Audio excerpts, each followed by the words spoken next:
some women are naturally less feminine or less inclined to be feminine, but I've also seen some women who actually are. We realized that she's very inflexible. So things have to be this way or that way. So one of the exercises I kind of suggested was, I think a lot of people associate creativity with like artists and writers, but they forget that creativity is actually. On the show today. She's a coach, trained as an embodiment coach with me, but also she's also working in the real world. She's the head of strategy. Is that right, Caro, for the multinational medical equipment, normal stuff I don't quite understand, and also our. Yes. That's right, yeah. And she's also one of our course managers for the Certificate of Embodiment Coaching from Colombia, but in Argentina, I believe, right Yes. now. Yeah. Carolina Padilla, horribly pronounced, but lovely to see you here.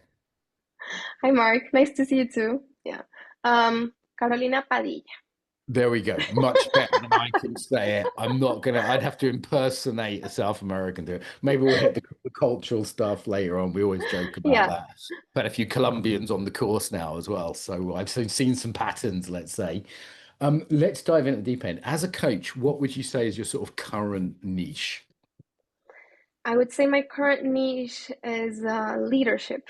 Yeah, leadership skills, leadership development. The balance, or at least the working through well-being and leadership. Sometimes it feels like they're opposed, and actually we can work with leadership and being leaders of something and being ambitious and still taking care of your well-being and your mental health.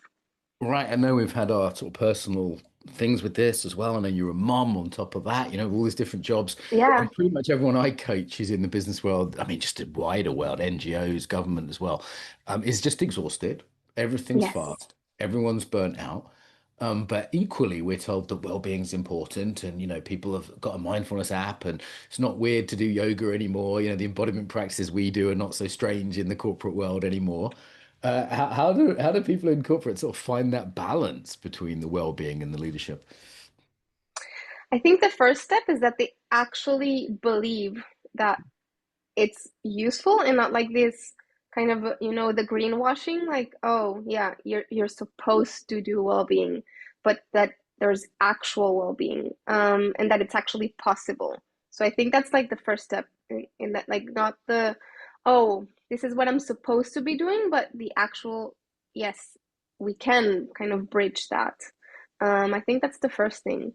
And I think Mm, the second thing is, yeah, there's a lot of letting go. Yeah, I think with leadership, there's this sense of control versus connection. And I think the control is kind of this very numbing sense. So it kind of disconnects not only from others and empathy, but from self. And so I think that's right. where the embodiment coaching is a really good bridge for well being. So, I mean, certainly I call it the normal world, right? Because you work in a fairly Yeah, mainstream industry. You've been quite deep in that company and, different yeah, other companies as well you work with. And I like that you have one foot in the embodiment world. And particularly in places like South America, some of this stuff is newer. It might be yeah. seen as fluffy, it tends to be a little bit like when I used to work in Russia, I was shocked at some of the kind of attitudes I would come across in the corporate world because they felt like they're straight out the 80s.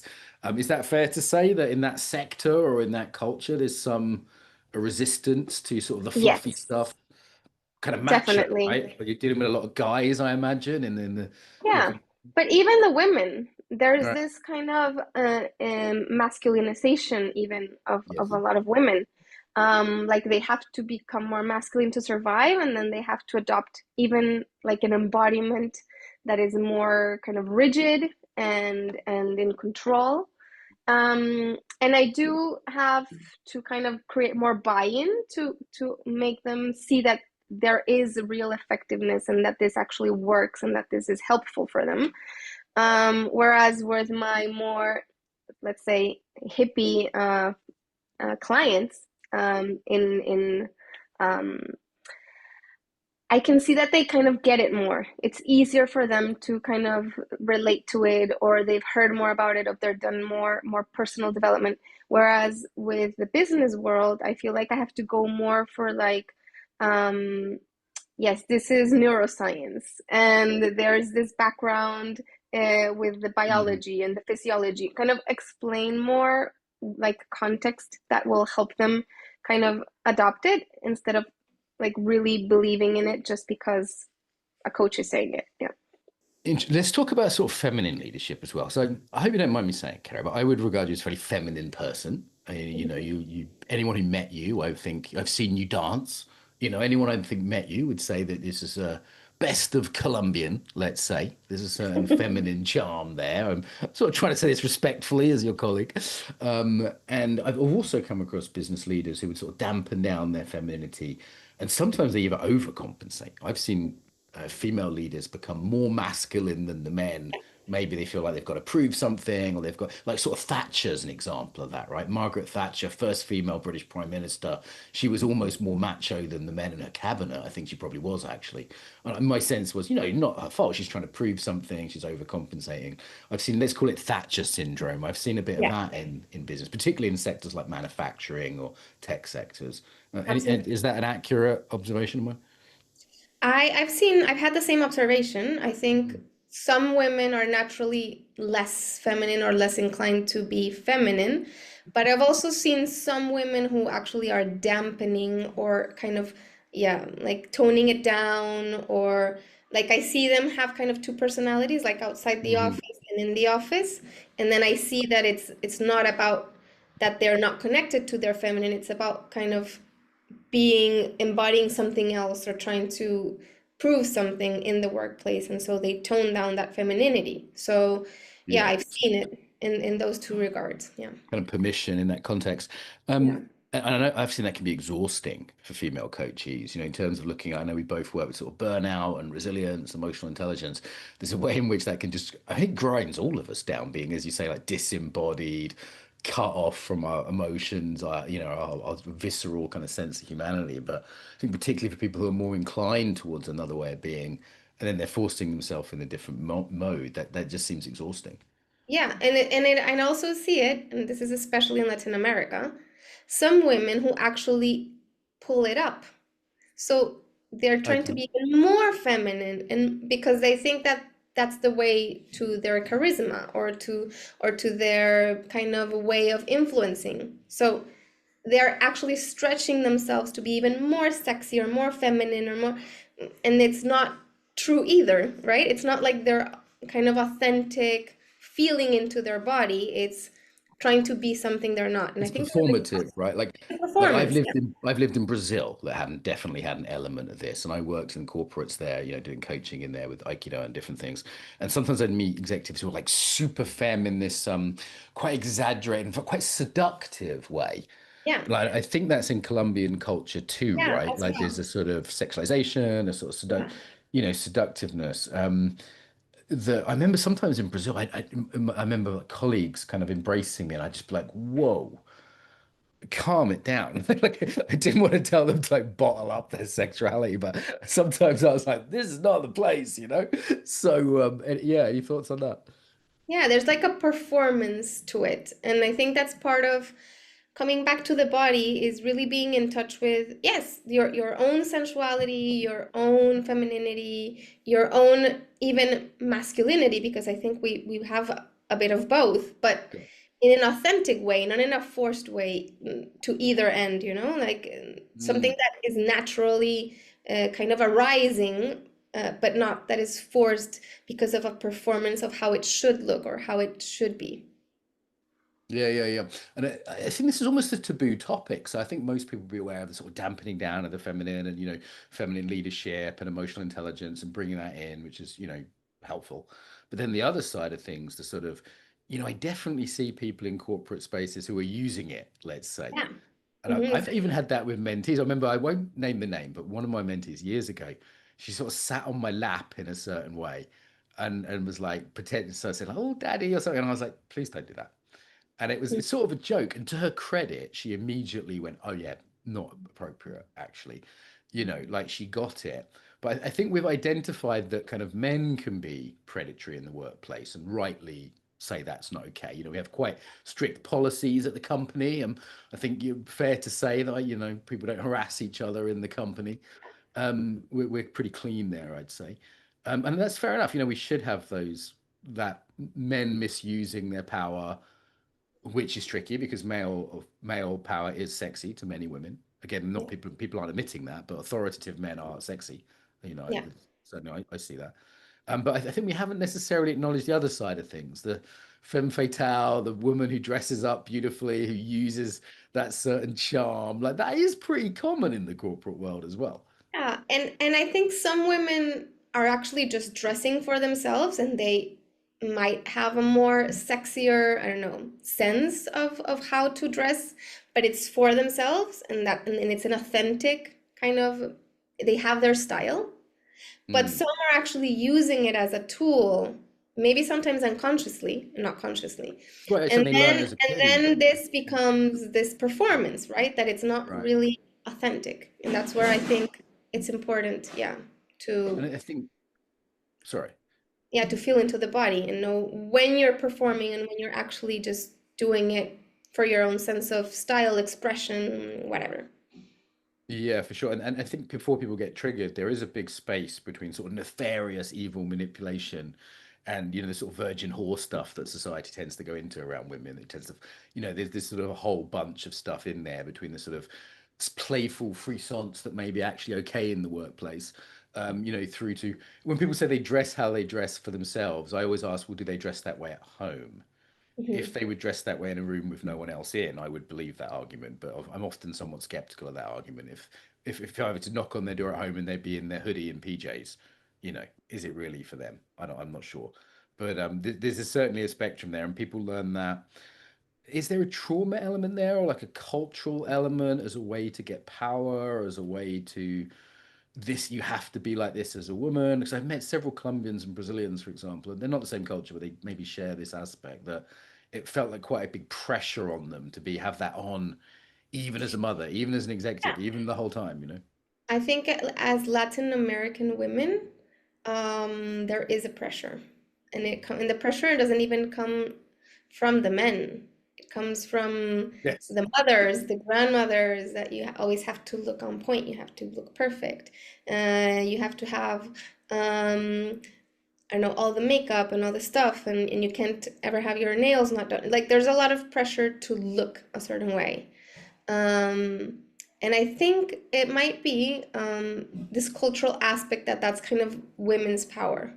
So, like before, maybe Right. grandmothers and they didn't have like access to, I don't know, an account, to, I don't know, buy their own things, to do, and so this was kind of like the way they got things, right? So I Right. think there is something cultural there. Yeah, and I think some cultures acknowledge this, some don't. Like in Ukraine and Russia, for example, people would acknowledge that women have a certain power. They say in Russia that the man's the head of the family, but the woman's the neck, and the neck turns the head, right? And what they mean by Yeah. that is there's a certain type of social control, certain kind of sexual power that men have always given everything they had for, lost their careers for. Like this, there is a. I think the West has sort of acknowledged the misuse of masculine power, but not so much the misuse of feminine power. Even things like believe all women. It's like, well, women sometimes lie, right? That's it's not that all women are saints, right? Like that's the stained virgin whore complex, right? The Madonna who's a saint rather than the evil one. So I think we haven't acknowledged that. What about the Latin aspect then? So I know Latin cultures are different. You're in Argentina, which is actually more white than the UK or Germany at this point. Or it's one of the more white countries in the world. It's one of the more sort of bit drier, right? And then I've spent time in other countries, Ecuador, Peru, Brazil. So it's not all much of a muchness. But I'm curious about this notion. Often people say, Latin people don't need embodiment because we're all super expressive and we can all dance and blah blah blah. What do you Well, think is the relationship to Well, embodiment? everybody is embodied, right? It's just how consciously are you embodying? And again, I think yes, Latins are more in touch with their body in an expressive way. I think with Mhm.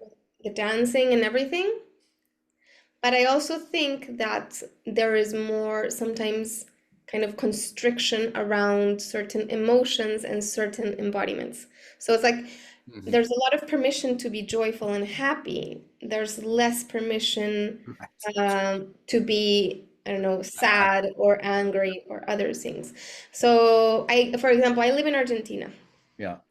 and Argentina, um, it is in Latin America, but I would say it has a different embodiment than northern Latin American cultures You like know, Colombia, Uruguay, Venezuela, Argentina, they're Ecuador. Yeah, southern Brazil even. It's very gaucho, it's very Italian, it's yeah. very So white here and there's urban. more of a nostalgia, and here there's Okay. more permission for nostalgia and sadness Okay. in the culture Mm. The itself. duende. Yeah. But there's not as much permission for celebration and for happiness. And so you can even see it in the embodiment. Like Yeah. Yeah. people are a little bit less expressive here, and you go to the north of Latin America, and people are more expressive. But if you're sad, it's like, oh, it's gonna pass, it's gonna pass. And there's like a Right. lot of this kind of like we put all of these things in the back door, and we don't look at that. So when I think about embodiment, I think it's about the full range, right? It's the full range of Yes. expression of emotion, of our disposition to doing, to stillness, to all of the range, right? And I think that's part of what people sometimes don't get. It's about widening that range of possibility. Yeah, they're And seeing maybe there's more access to celebration and joy and maybe anger as well. I've yeah, had Latin girlfriends throw things at me and shout at me, and yeah, like there's, but not. I remember in Brazil, it was like, don't bring the party down. It's like yeah, life is hard, but we're celebrating. Don't be sad. In England, yeah, everyone complains all the time, but in Brazil, it's yeah, just sort of not so much of a thing to be sad. And I think it's a really interesting culture for question for listeners is in your culture, which emotions aren't allowed? yeah, England, it's maybe a bit of joy or anger, for example. So it's not necessarily that Latins are more embodied. As you say, everyone has an unconscious embodiment. And the other one is you can be expressing without feeling. I mean, the joke with my Italian partner is always English people feel but don't express, and mhm, Italians express but don't feel. Right. So it's like there's two sides of that that are both part of embodiment is the sort of deep sensitive awareness. And as you say, sometimes it's performative, right? It's on the surface, it's exuberant, but but it's that not can really be. connected in a conscious, yeah, way. Yeah, some of my Slavic friends, for example, still waters will run deep. There's a lot of great Russian literature, for Mhm. example, because even though the surface is quite shut down, not Yeah, smiling, not expressing, inside they call it the Russian heart. There's this sort of deep pain and longing and feeling, and so much great poetry comes from a lot of the Slavic countries. And you think how much great music comes from England. It's because we've got to do something with all that emotion we're not talking about. exactly. So, yeah, And I interesting. think precisely embodiment really has a deep connection to emotion, but also to creativity and Mhm. to really kind of with our capacity to create, right? And I think that when I see what I see a lot in the corporate world is people who seem very much in control and like they're emotionally intelligent, but it's not really, I wouldn't really call it emotionally intelligent. I see a lot of shutdown, Yes. kind of like this kind of more like blank numbness that's disconnected from creativity and from actual empathy and from connectedness. So I think sometimes people can confuse, yeah, the being emotionally intelligent or being embodied with, yeah, being actually expressive and actually feeling and being creative. So I think there's a lot of confusion there about what it looks like on the outside and what is Mhm. happening on the inside. Yeah, sometimes I get the impression people can be holding on very tight, and Yeah. it's just sort of a control, and Yeah. then A, it sort of shuts something down, including their creativity. Yeah, But B, it sometimes explodes as well. It kind of collapses or explodes at a later point. It takes quite a lot of energy to hold on that tight. You've heard me teach, and I make this joke: where do you have your best ideas? And I pretend I'm psychic, and everybody says they have their best ideas in the shower, on the toilet, or going for a walk in nature. Why? Because you're relaxed and you're in your body, right? So, I mean, this is quite an important thing, particularly in the modern context of fast-moving businesses. Or, I was making content this morning, right? So, I managed to get into a good meditation, nature connection, movement, my normal morning routine. I managed to get into a good embodied space this morning, and I made 56 reels for my Instagram channel in two wow. hours. And now I don't have to make any reels for the next month, and it's like, and only a few of those will do well. because you have to be creative in the modern kind of context as a coach. You have to hit new angles, come up with new ideas. I was making creative things. I was putting post-it notes on myself. People can see them all on Instagram, like crazy new ideas. My PA was like, I get feedback from her because she's young and cool. She's always like, yeah, good idea. I love that one. Do that one again. And I was like, wow, that was all a matter of I managed to get in the right kind of flexible and under quite a lot of pressure today with Yeah. different, there's different things going on with Keck and the company and finances. We've got about 50 WhatsApp messages to catch up on after this call. But it's like, can you stay loose and creative even when there's stress? That is a hell of a challenge. It's a hell of a challenge. And I think that is the biggest challenge for leaders, yeah, because they tend to want to have everything and control it, but they're not actually navigating it. It's like trying to, they're stiff and rigid.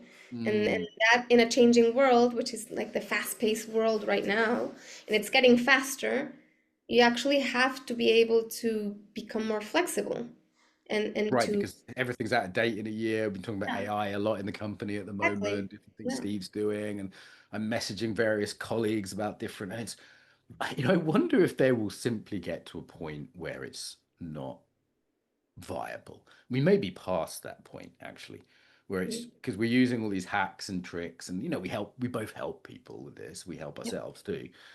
But I wonder if they'll just get a point where we go, you know what, this just is inhuman to a level that we can't handle it because we can't keep doing more and faster and more change, right? Isn't there a limit of sort of human crazy here? Yeah, I think so. I think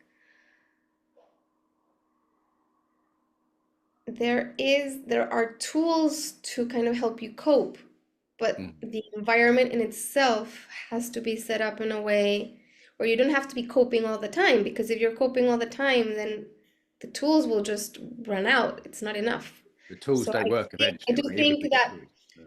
in regards to the world itself, it's like, how are we setting up the environments? Like how are we setting up the family environment? How are we setting up the Hmm. company environments?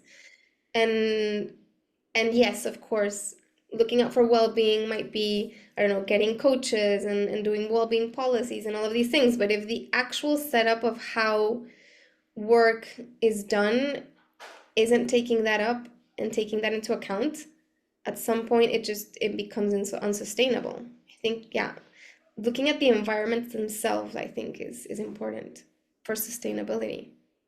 Yeah, yeah, that environment's got to be there. And let's look at some nuts and bolts. So you're working with, I don't know, Carlos at Globocore. What kind of someone comes in? Maybe they're worried about burnout. Maybe their managers referred them for kind of leadership training. They're on the management development track. What kind of stuff are you doing as an embodiment coach for maybe for listeners who aren't so familiar with that? Let's see. Right now I'm working with a woman who felt she was okay, but a bit kind of, she was having these moments where everything was kind of exploding, and so what we went in to look at is her sense of control of everything. And this is where I see that on the outside she looks great, but everything a lot in control. So I'm working on with her on how to notice when her whole body is rigid. And so we're working on archetypes because it helps her kind of notice when she's going into this Hmm. archetype. And it's interesting because what we went into looking at is that she had a military father. Okay. So she kind of goes into this sergeant mode when she goes into this control mode. And so now, because we did it in a kind of playful way, she kind of notices when she's become like the sergeant. And it's like, oh, okay, okay, what do we do when she's gone into that? It's And nice how to does she name it as well, soften? right? Like the Huh? sergeant. It's nice to name it. Like this is Yes, 'cause then she names it, and then when she goes into it, because we've already, of course, we exaggerated it, right? We yeah. made it even like so that she can notice it when she's doing it. And so when she goes into it, she's like, ah, I'm going into this. I need to control everything. Everything needs to be perfect mode, which doesn't allow her to really connect with the people she works with. And so now she's kind of like softening. So we do little things, right? Like maybe touching into her heart area, connecting to her why. Why is she leading? Why is she doing these things? And really doing the check-ins, like where is all the rigidity, all of these things that in her body, and can she breathe that out and release the tension? So little things that she can do during the day, and then things that she can do like before she goes into the office or after. I have another woman who we realized that she's very inflexible. So things have to be this way or that way. And then she has trouble with her teams. So one of the exercises that I kind of suggested was I asked her how she went to work every day or how she went to leave her kids every day. And of course, she has the same exact path every single day. So I Mm. suggested, why don't you take different paths?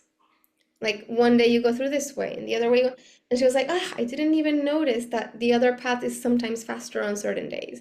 Yeah, Or I yeah. didn't even notice that I could actually bike there and get faster. Or that my kids have this. So she started looking at the world in like a wider view. And even her embodiment has been changing just because she started doing things in a different way. So sometimes things that seem very simple and kind of like games actually are allowing these women to explore their perspective and life view in different ways. So Mm. I kind of do simple things because they don't have a lot of Yeah, time to physical tools. dedicate, but I do try to do simple exercises they can actually just insert in their routine. Yeah, nice example of behavioral flexibility is a book I read years ago called Do Something Different. We'd have to do something different every day, even if it's just walk home a different way. And I tried to take that on as a way of being a bit flexible, try a different restaurant, try to do a different thing, go to a different yoga class, keeps people flexible. And the first example was a very classic sort of Keck example, quick plug for certificate of embodiment coaching, which we're both involved with, in its awareness and choice, right? It's like bringing awareness to the pattern, exaggerating it maybe to help that, naming it so the sort of subject becomes object. You go, okay, that's pattern, not me. Smiling at it, saying, hey, this might come from somewhere, and sometimes we just say somewhere, something in this case, like it comes from the dad. So, okay, great, we get where that comes from. No need to do the whole therapy thing on it, but it's good to acknowledge it. And then little interventions for the choice to make a different choice rather than going, once you become aware that you're in that mode, how to shift the body into another mode. So that's a really classic. That's the first tool we teach on Keck, if I remember rightly. Yeah, for me, that's like the biggest principle. I think I didn't really, I felt like life, it was things you had to do.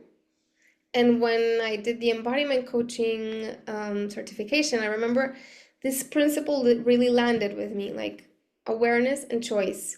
Because I had already been doing certification for mindfulness teachers, so I had a lot of like the awareness, Yeah. but I hadn't gotten the choice bit. Like, okay, I am aware of all of this that's going on, but I can actually make a different choice.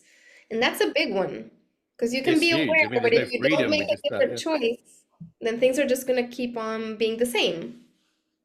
Yeah, absolutely. I mean, that's liberation. That's freedom at that point. I mean, it starts with awareness, but it doesn't end with awareness. I mean, otherwise you're just miserable at how aware of how you're suffering and pain and bad patterns. And that's the beginning of the change. Like Portia Nelson poem ends, I walked down a different street. It's not just being aware that you fell in the hole. It's not falling in the hole eventually, right? Like at a certain point anyway. So I mean, sometimes there's that journey of sort of, conscious incompetence before people get to that point. But that is the classic learning journey for sure. How has it been? So be honest here. We don't just want to make this like an advert, right? So I think it's actually you're in a fascinating position for listeners. So you've become one of the managers of Keck. This is Yeah. our flagship course. This is our main business for listeners. This is the main thing we do. We've done it for years. It was based on an older course, so we're pretty, 15, nearly 20 years experience of running coach trainings for embodiment coaches at this point now. You and Alina, so she is German, take it in turns so she can have babies and have a bit of space. So we, both of Yeah. you, it's your turn currently, isn't it, to be leading it? Yeah. And you're just exposed to a huge number of coaches, yoga teachers. I mean, I'd say we're about half coaches, half yoga teachers, and half sort of embodiment people who want to become coaches. There's sort of two big groups in there. And you see it all, don't you? Mostly very mature, competent people, generally. A few crazies and a few people who struggle, and we all have life problems. But yeah, how's that as an experience? How's that been so far? Oh, I love it. It's super interesting to see all of these different personalities, perspectives on life.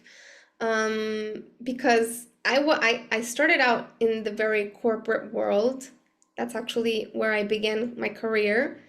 Then I had burnout, chronic sickness, and lots of stuff. I kind of shut that down and I was like, I hate the corporate world. I went full hippie. I did certifications in mindfulness and yoga and embodiment coaching and all of this stuff. And I was like the full hippie. And then I kind of uh, did this thing of like, well, I actually don't hate the corporate world. I just Right, hated right. the This is way I was in the corporate the world when I return home. This is the classic three-stage journey. It's normality, going into strangeness, and some people get stuck there, and then the return to normality with different eyes, right? This is the yeah. classic hero's journey, really. Yeah, and now it's interesting because I'm working with people who are more in the like, yeah, yoga and breath work and like in the more hippie world, if you would say, and then more in the corporate world. But it's very interesting to see all of these perspectives on life and to see I really want to take a little bit of each one Right. and not like stay in one or the other because I'm finding sometimes I find that the people who are more in the yoga world, they're a lot about like being, but they forget that we also have to kind of give back, right? To like do something with all of these information and with all of this kind of yeah, and the embodiment of it. Like, okay, we forget the fieriness, I think of it. Right, Um, right. but I think the corporate world has sometimes too much fieriness and they forget about the being and human and that we're not robots and that we're actually humans connecting and enjoying life. And so I kind of like taking a little bit of each one and doing what I can to bring a bit of each of what I can. And like I Yeah, it know makes my sense. range has expanded, so I also want to give back. Your range is great because as I said, I've partied with you and I've hung out with you, but I've also you can be as German as the Germans in the organizing and making sure everyone's on time and all the schedule is three different schedules going on, 5 sessions a week and 10 different trainers. And I mean, oh my God, I wouldn't want to be, you have the earthiness for sure. And then there's the wateriness when we're dealing with, an upset student, an argument in their peer group, or there's a trainer who's having an issue. There's always something, HR kind of stuff to deal with as well, isn't there? Yeah, and sometimes I hear people say, "Hey, I'm not a human doing, I'm a human being." Yeah. And that's what embodiment's all about, being a being, human being. But then sometimes I want to say to, the more alternative students, you could do with being a bit more of a human doing, actually. You could do with doing some stuff and being not flaky and on time. And, we have sort of rules in the peer groups, for example, that people aren't allowed to overshare. Thou shalt, the three commandments of the peer group. I've got a Charlton Heston slide, if you saw it yesterday. Thou shalt not flake. So you have to show up and be reliable. Thou shalt not therapy, because everyone's in this therapy culture and sort Yeah. of overshares. I mean, what's the third one? Thou shalt not expert, because we're dealing with very competent students, and Yeah. often people are coming in with a lot of embodiment knowledge or a lot of coaching knowledge, and we sort of deal with the trolls, don't we? And encouraging, we call them these learning trolls, a concept I got from Newfield coaching, encouraging them not to sort of be experts, which is hard when they are experts in something else, right? They're having to put on a sort of, it takes some humility to subject oneself to a course and open up to that. And we give them quite a Yeah. lot of Not homework to do. everybody, yeah, not everybody deals well with coming back to being a student. And authority issues, right? Like me and you get the projection of the authority issues, which in countercultures can be quite strong. Yeah. Like daddy is bad. I sometimes feel like course managers like mummy and daddy, or I don't know if I'm mummy or your daddy or who's who actually, but I feel like there's some sense like usually it's like the course, me and Christina as the co-leads, and then you're a leader as the course manager. Sometimes people respond better to one than the other, and that seems to all be about like authority issues and different things happening. Yeah, I can see it in like the bad cop, good cop. Uh, totally, yeah. Yeah. Not everybody is responding well because they're used to being the authority or not having or not Yeah. being in any way kind of questioned. So, We yeah. ask for quite a lot of accountability. That's quite different, isn't it? Because we say, look, we tell people up front, it's on the sales page, we tell them when they join, but we hold people to, like like someone was on the phone on one of the calls yesterday. So I threw them out of the call and you could see they were like, what? I gave them a quick warning and said, right, you're out. And they came, and you could see like people getting upset by stuff like that. And it's like, no, there's boundaries. And, you need your camera on for the calls and you have to be on time or you'd have to attend 80% of the calls. Like we have some quite clear guidelines. So the certification actually means something. And sometimes it's almost like, for some people more counterculture, it's like all guidelines are fascism. Like there's sort of a pushback against Yeah, that. I think people forget that even though it's Zoom, I mean, it's a certification, it's a course. There are certain rules about how to show up. And so I think sometimes this kind of Zoom culture of, yeah, Mm, I'm here, but I'm multitasking, but I'm at home and I can get up and get a cup of coffee and do things that people would not normally do in a in-person event, but they find it's okay on Zoom. And sometimes it's really kind of jarring to them to understand that no, this is actually like a certification. There's rules, there's guidelines about how we do things. Yeah. I say to them, you're not watching Mark TV, treat it Yeah. as a workshop. And they get it. Actually, people get it. To be credit, let's give people credit. Like most people get it pretty quickly within a couple of weeks. And there's different norms everywhere. Like in some courses, there'll be a lot of chat going on. And Yeah. well, in the side chat, in text. And I'll say, look, you wouldn't shout out during a workshop. Like, if you're in a workshop, you wouldn't just shout out your opinions on the topic. Like that would be bizarre. And it's like I do make space for Q&A and for people to tell me their point of view on it, but it's like not what I'm teaching. And then, oh yeah, and they sort of realize, like, oh, I wouldn't apply that in a face-to-face environment. So we sort of more or less, but the interesting thing is people always say they're not bored or drained because they're engaged and fully present. Often people say they don't get the Zoom fatigue because it's not this sort of passive half presence. It's like, no, they're fully there, and like we do movements and activities and participate. And so I think actually they sort of come to realize it's a superior way of doing it than just sort of sitting back, being entertained. Like one of the trolls we talk about is the consumer mindset. Yeah. The Quiet and it's supposed to come like osmosis, something like that. Carol, I've bought a bunch of courses, and you'd think that just buying them would make the information would go into your brain, but it turns out, like I'm currently doing You one have on to ethical actually course. engage.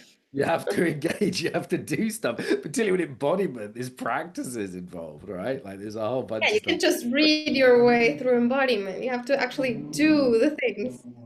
They do get my book available at all good Amazons, Working with the Body in Training and Coaching. That's the textbook for the course. If you can't afford our course, and it is going up next year, if you can't afford our courses, then the book is one alternative. But yeah, you've got to do the practice. And we send them off, don't we, to do practice experiments in different places. And I people get love quite that. excited about that. They like that. And sometimes they get nervous because they've never done martial arts before. They've never done conscious dance before. And, it depends where they live, obviously. But we try and sort of send them, if they're living in a major city like Buenos Aires, we're like, okay, go dance, go do martial arts. And they have a visceral in-person experience, which I think supplements the sort of drip feeding of the knowledge on Zoom. So that combination, I think, is That was one of about as my favorite things of Keck when I did it, was the practices, actually, the experiments. Because coming from the corporate world, I had done some yoga and I had done meditation, but I had never done like, I don't know, improv or contact or five rhythms, and like really exploring all of these good. things was fascinating to me. Like, wow, this is like being Carolina, but another version of Carolina, right? Right. And Right. exploring that was super interesting. Like, I remember the first times I did improv, the overthinking and how I restrained myself from saying anything. And then by the end of 6 months, I was just like blah, like I could like just say what I thought and Yeah, it yeah, would you build a come skill, right? out. You build an embodied skill. Yeah. So for listeners, people do four or more experiments on four different elements, four different areas, and they often there's one or two they've never done before, like they may have never done martial arts for consciousness, and then they pick one of the experiments as their practice to build range, and they do that for the rest of the course, which is usually like 3 or 4 months more at least. So it's and often they continue it. Like Ranko did his years ago, and he's still doing tango like 4 or 5 years later or something with his wife, so on a regular basis. So I know he's quite dedicated now. So he's added that to his martial arts teacher kind of credentials. So yeah, I love that element too. We're also pretty diverse in terms of nationality, right? I think we're like 100 students or something this year, but there must be like 30 nationalities. I mean, Yeah. US, German, English, they're usually the top three. We increasingly get German students. Apparently, Germans do like my sense of humor and they like how organized it is. We get a lot of Germans and Austrians and Swiss Germans. I think German speakers would be the biggest group actually, and usually the States. There's quite a lot of people because we have times for them. But now it's like Poland, Yeah, we have, Vietnam, yeah, Ukraine, Spain, Spain, everywhere Slovenia, now. Yeah, Argentina, yeah, a yeah. couple of Latins now every year, right? Like so, it's really interesting. China, someone from China this year doing it. I think Yeah. as English is spread, And the internet has been, embodiment has been spread on the internet by myself and a lot of other people, but you know, I'm probably at least partially responsible. So now people have heard of things, they listen to the podcast, they watch the YouTube channel, and we get these sort of students just from sort of all over, which I think is pretty interesting as well. They're all in this big melting pot together, and there's some American lady who was offended by my swearing this year, and there's sometimes little cultural things like that that people, you know, have little objections to, or the student teacher relationship is different in different places. I was being told that yesterday was Teachers' Day in Poland. It's quite a big deal, you know, like there's Wow. different, yeah, different levels of respect for teachers and different types of attitudes to the body and what people can share, you know, emotions or sexual stuff or therapeutic stuff. So I mean, it's pretty big melting pot of the world, isn't it? I mean, the teachers are from Croatia, Colombia, Canada, Germany, England, and Italian American, an American in Italy. So Yeah. it's quite a broad Very. spectrum of people.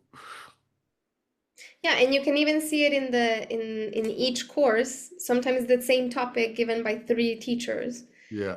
And the cultural background, their background also in embodiment, like are they dancers, are they martial artists, or what is their practice, right? And this gives a completely different flavor to the session, which I find fascinating to see it from each perspective. Yeah, it's funny Um, because some of them were started off as my students, but they still do it differently. I taught Four Elements yesterday. We were at that point in the course, and I actually watched Christina's in the morning, which you know, when she used to always do the morning, so I'd always watch her.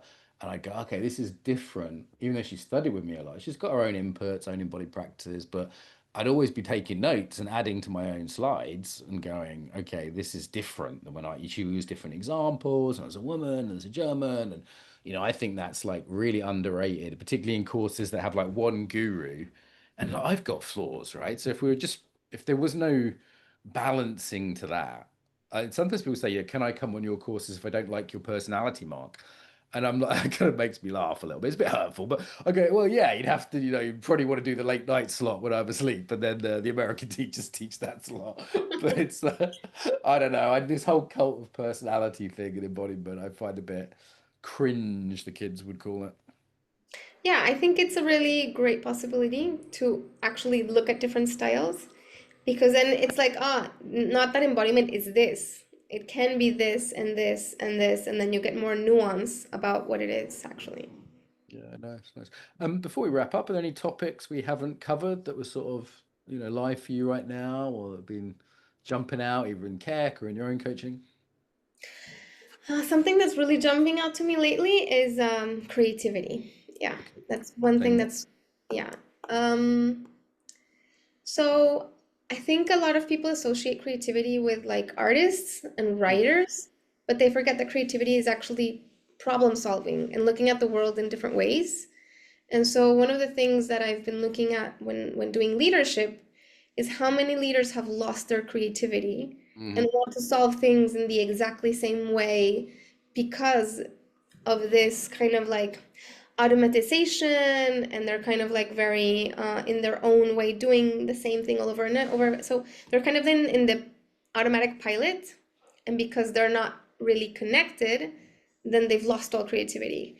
And I've Yeah. been really fascinated by the topic and just started reading a lot of books on the topic and looking at it in through dance and through painting and through other stuff and seeing how I can actually connect the leaders back to their creativity. I think it's an essential tool, especially now How with do you do that? AI, to really connect to being able to use that creativity in the workplace, not just for artistic expression, but actually as a tool and as part of, their work. And I just find that fascinating, and I'm really diving deep into that.